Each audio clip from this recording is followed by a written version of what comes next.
ETF index mutual funds నేర్చుకుని stock మార్కెట్లో రాణించాలనుకుంటున్నారా? వెంటనే ఈ నెంబర్కి కాల్ చేయండి.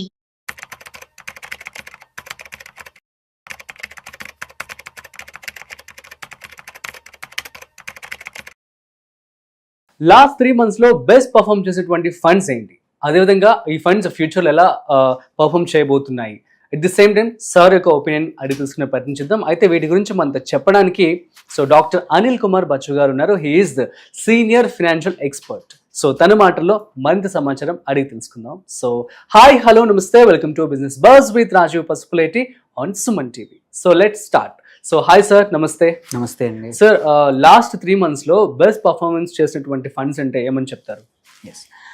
లాస్ట్ 3 monthsలో ఏ ఫండ్ కేటగిరీస్ మంచి పర్ఫామ్ చేసే చూసుకుందాము. ఎందుకంటే యూజువల్లీ ఏమవుతుందంటే కొన్ని కేటగిరీస్ కొన్ని టైంలో కొంచెం అంటే ఒక టైంలో ఒక కేటగిరీ పర్ఫామ్ చేస్తే ఇంకో టైంలో ఇంకోటి పర్ఫామ్ చేస్తూ ఉంటుంది. దిస్ వన్ ఇట్లాంటి అనాలిసిస్ చేసుకోవడం వల్ల ఏంటంటే మన పోర్ట్ఫోలియోలో అట్లాంటి కేటగిరీస్ ఉన్నాయా, డైవర్సిఫికేషన్ అయిందా లేదా అనేది ఒక పర్పస్ అనమాట తెలుసుకోవడం వల్ల. ఎగ్జాంపుల్ తీసుకుంటే లాస్ట్ 3 months ఫస్ట్ చూద్దాం. 3 monthsలో ఏ category of funds, mutual funds perform చేశాయి. Equity categories. ఓకే, మనం మాట్లాడుతుంది ఈక్విటీ గురించే మాట్లాడుతున్నాం. లాస్ట్ 3 monthsలో తీసుకుంటే highest mid cap sector perform చేసింది నియర్లీ 19%, 18.79%. యావరేజ్ కేటగిరీ యావరేజ్ అందులో కొన్ని ఇంకా ఎక్కువ కూడా ఇచ్చాయి.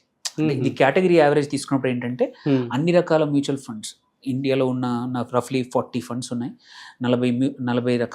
40 different mutual fund schemes average 18.79 అనమాట.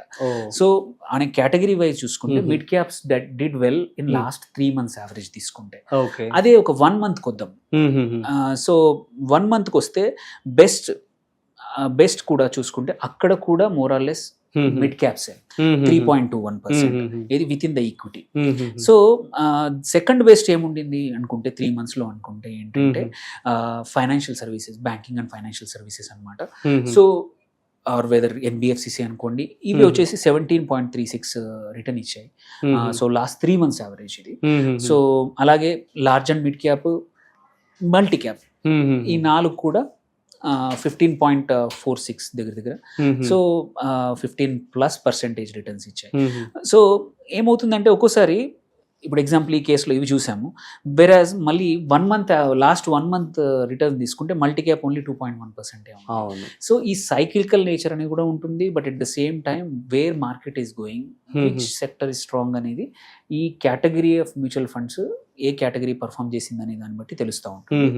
ఇప్పుడు మనం చూసుకుంటే కన్సిస్టెంట్గా మాత్రం మనం లెట్స్ సే కొంచెం ముందుకు వెళ్దాం. 3 months నుంచి 1 yearకి వెళ్దాం. 1 yearకి వెళ్తే హెల్త్ కేర్ లాస్ట్ ఇయర్ నుంచి ఇప్పటి వరకు ఇవాళ వరకు తీసుకుంటే health care was the highest.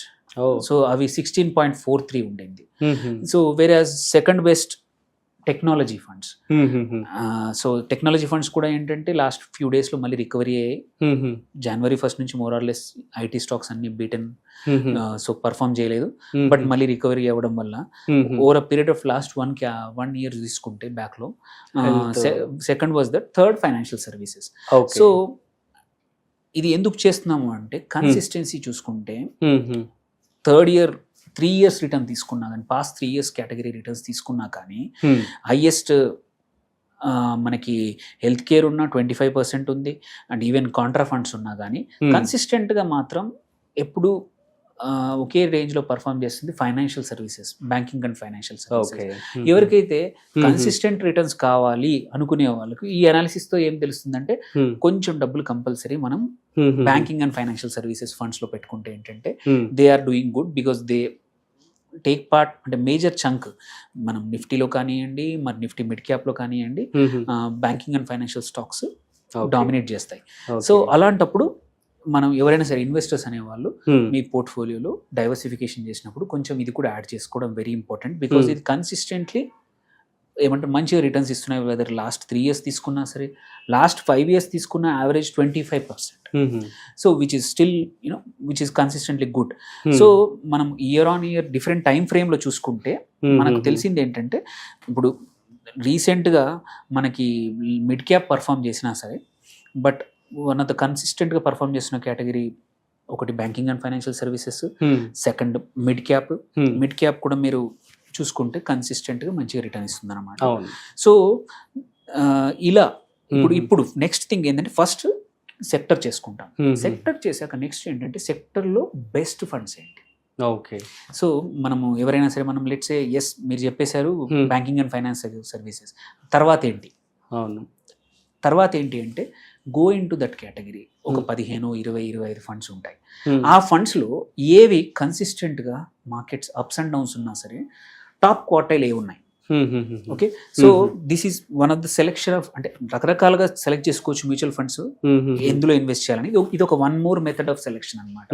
ఏంటి, ఫస్ట్ కేటగిరీ ఏది పర్ఫామ్ చేస్తుంది, ఆ కేటగిరీలో ఏ ఫండ్స్ బాగా పర్ఫామ్ చేస్తున్నాయి కన్సిస్టెన్సీ, ఆ ఫండ్ని తీసుకెళ్ళి దానిలో ఇన్వెస్ట్ చేస్తే ఏంటంటే there is a higher chance that me performance అనేది స్టేబుల్, మీరు అనుకున్నట్టు మంచి రిటర్న్స్ కన్సిస్టెంట్లీ చేసే అవకాశాలు ఉన్నాయి. వేరాజ్ ర్యాండమ్ గా ఎవరో చెప్పారని ఈ ఫండ్ బాగుంది ఇవాళ నంబర్ 1 ఉంది.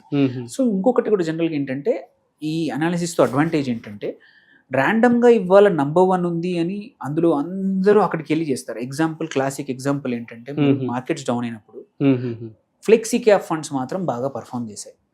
అందరూ ఫ్లెక్సీ క్యాప్ అని వెనకాల పడి అన్ని డబ్బులు తీసుకెళ్లి ఫ్లెక్సీ క్యాప్ కేటగిరీలో వేసేసారు. సో ఇవాళ తీరా మీరు లాస్ట్ 1 or 2 months చూస్తే flexi cap is not in the number. అవును. సో అందుకే ఇంపార్టెంట్ ఏంటంటే నీకు ఒక లాంగ్ టర్మ్కి నాకు ఈ కేటగిరీలో నా డైవర్సిఫికేషన్ ఇది, నేను లాంగ్ టర్మ్కి, షార్ట్ టర్మ్కి, మీడియం టర్మ్కి ఇంత చేసుకుంటాను, దానికి ఈ కేటగిరీ నాకు పనికి వస్తుంది, ఆ కేటగిరీలో ఏది బెస్ట్ అని సెలెక్ట్ చేసుకుంటే ఏంటంటే మీకు మ్యూచువల్ ఫండ్స్లో నష్టాలు వచ్చే అవకాశం తగ్గిపోతుంది. Okay, fine.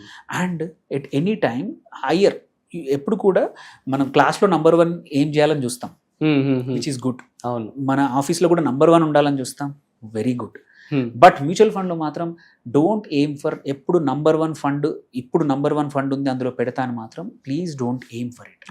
మీరు అనాలిసిస్ చూస్తే ఏంటంటే most of the time number 1 ఉన్న funds within next 6 months, next 1 year కిందికి ఎక్కడికి వెళ్ళిపోయి నంబర్ 20, 30కి వెళ్ళిపోతుంది.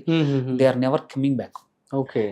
వేరాజ్ నంబర్ 3, నంబర్ 4, నంబర్ 5 అంటే some fund which is always top 5లో 6లో ఉన్న సరిపోతుంది. Difference between number 1, number 2 over long period టైంలో చూసుకుంటే సేమ్. అందుకే ఇంపార్టెంట్ ఏంటంటే కన్సిస్టెంట్గా మంచిగా పర్ఫామ్ చేస్తున్న funds across the life cycle, across the market timing, మంచి రిటర్న్స్ ఇస్తున్న ఫండ్ మేనేజర్, మంచి డైవర్సిఫైడ్ పోర్ట్ఫోలియో ఉన్న funds, more important than chasing ఏదైతే న్యూస్ లో ఉన్న ఫండ్ అనుకోండి. నేమ్ తీసుకోదలుచుకోలేదు, బట్ జస్ట్ బికాస్ ఒక ఫండ్ కన్సిస్టెంట్ గా ఇప్పుడు సడన్ గా వచ్చేసింది నంబర్ 1, సూపర్ రిటర్న్స్, వేరేవి కేటగిరీలో అన్నేమో 14-15% ఇచ్చాయి last 1 year, but this fund has given 30% అని చెప్పేసి చాలా మంది అక్కడికి వెళ్ళిపోతారు. అవును. ఏమవుద్దంటే ఆ ఫండ్ మళ్ళీ ఎప్పుడు మంచిగా పర్ఫామ్ చేస్తుందో తెలియదు. అలా కాకుండా some fund which are doing good. అందుకే మీకు కుదిరితే మీ ఓన్గా రీసెర్చ్ చేసుకోండి, సమ్ ఫైనాన్షియల్ అడ్వైజర్ని తీసుకోండి, బికాజ్ వాళ్ళ పనే అది. లైక్ డాక్టర్ దగ్గరికి వెళ్తే మనకు ఎలా అబ్జర్వ్ చేస్తారో, అందరి పేషెంట్స్ చూసి ఎలా ఇస్తారో, సేమ్ ఒక ఫైనాన్షియల్ అడ్వైజర్ని చేస్తే ఏంటంటే over a period of time ఒక ఫండ్ని ట్రాక్ చేస్తారు, పోర్ట్ఫోలియోని ట్రాక్ చేస్తారు, ఫండ్ కంపెనీ యొక్క పర్ఫార్మెన్స్ ట్రాక్ చేస్తారు, అండ్ ఆల్సో ఫండ్ మేనేజర్ యొక్క పర్ఫార్మెన్స్ ట్రాక్ చేస్తారు, categories track. So help is always important. మనం వేరే విషయాలు ఎలా నేర్చుకోవడానికి సేమ్ ఫైనాన్షియల్ జర్నీలో కూడా ఒక ఫైనాన్షియల్ అడ్వైజర్ ఎవరైనా సరే తీసుకుంటే ఏంటంటే ఈ సొంతంగా మీ పని మీద మీరు ఫోకస్ చేస్తూ మీ ఇన్వెస్ట్మెంట్ జర్నీని ఇంకొకరికి ఇస్తే ఏంటంటే అది స్టేబుల్గా ఉండే అవకాశాలు. Okay, super sir, thank you so much. So guys, అర్థమైంది కదా. సో ఇవి లాస్ట్ 3 monthsలో బాగా పర్ఫామ్ చేసినటువంటి ఫండ్స్ అనమాట. మరి నెక్స్ట్ 3 monthsలో కూడా ఎలా ఉంటాయంటే ఏమంటారు సార్? నెక్స్ట్ 3 monthsలో కూడా జనరల్గా, అందుకే నేను ఏం చెప్తామంటే ఇందులో ఇప్పుడు ఎగ్జాంపుల్ తీసుకుంటే కన్సిస్టెంట్లీ మీకు ఎప్పుడు మంచిగా పర్ఫామ్ చేస్తుంది, ఏ టైంలో సైకిల్లో తీసుకున్నా అంటే కూడా ఒకటి financial services, very rarely you will fail, ఎక్కువ మటుకు బాగా పర్ఫామ్ చేస్తున్నాయి. Simultaneously large and mid cap, కొంచెం డైవర్సిఫైడ్, కొన్ని లార్జ్ ఉన్నాయి, మిడ్ ఉన్నాయి కాబట్టి అదొకటి. అండ్ లాంగ్ టర్మ్కి తీసుకుంటే, కొంచెం లాంగ్ టర్మ్ తీసుకుంటే mid cap is better. So ఇలా అంటే ఇవి నెక్స్ట్ 3 months కూడా ఇలాగే పర్ఫామ్ చేసే అవకాశం ఉంది. Okay, super sir, thank you. So guys, అర్థమైంది కదా. సో మీరు కూడా తెలివిగా ఇన్వెస్ట్మెంట్ చేసుకోండి. సో మీకు కనుక ఏమైనా డౌట్స్ ఉన్నట్లయితే ప్లీజ్ కామెంట్ చేయండి, మేము మీకు రిప్లై ఇస్తాము. So that's it. సో మరొక ఇంట్రెస్టింగ్ కాంటెంట్తో మళ్ళీ కలుద్దాం. అంతవరకు చూస్తూనే ఉండండి సుమన్ టీవీ.